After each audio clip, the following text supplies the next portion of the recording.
I want to show a variation of one of the Xingyi 5-fist wuxing of Xingyiquan, and you need the background on this. The energy stuff is all covered in my books, Acts, Advanced Xingyi Energetics.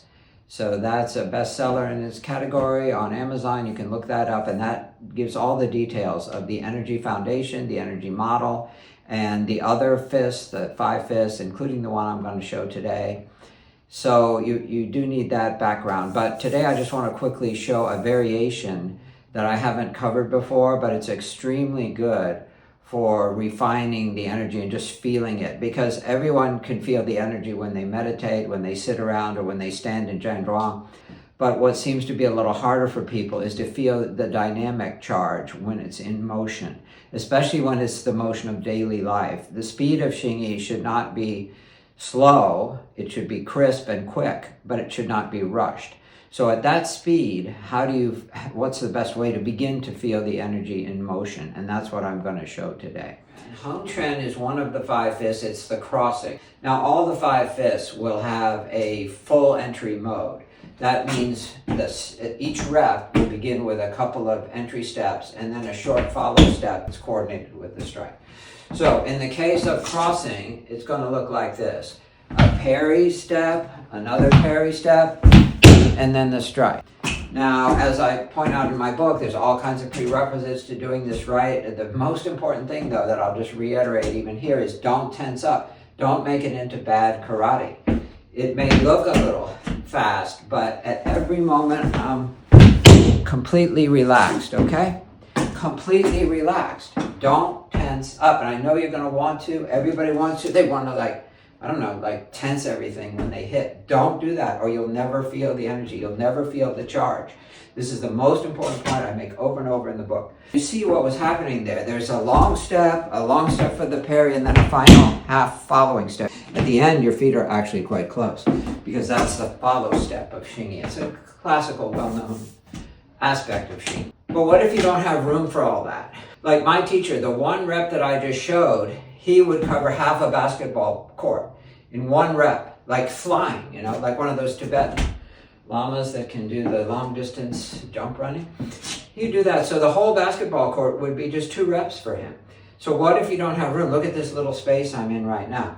Also, it's a bit of a distraction, right? Because you're doing this, you're doing a lot.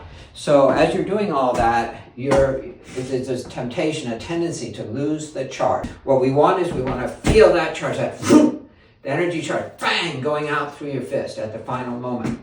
So what we're going to do is we're going to do a short entry version, okay? So after you've done 1 rep, here's how you do the short entry. Project mentally and a little bit physically, but without tensing up. You want to project the tiger's eye, okay? The tiger's eye is the top of your fist. What we call in Santi, sure, in Xingyi, tiger's mouth, right? But when you have a fist, this area here is actually important in a weird way. This is a tiger eye. This is hu yan, all right, as opposed to hu gao, all right? So let's say you start from your previous rep. This is 1. You're only going to take 1 step, but you're going to precede that step just a little bit in your mind and body, just a little bit, by feeling that this tiger eye is stretching.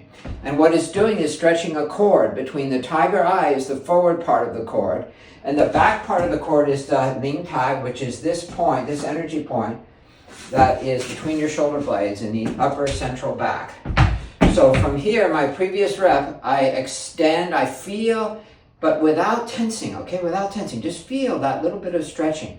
The 2 ends of the cord are the tiger eye here and the back of the ling tai there. And then just shoot, okay? So extend, shoot.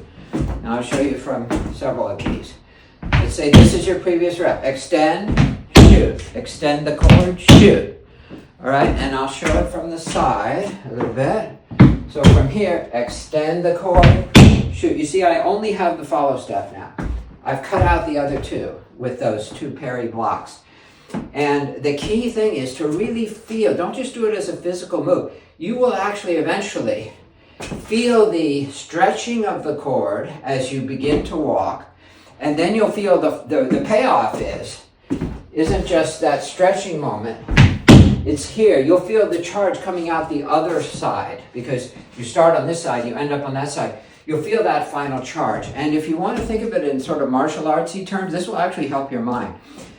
You see what this motion looks like when you extend that little bit, not forcing it. It's as though you're pushing an ice pick into the guy. Like say you hit him, but not enough.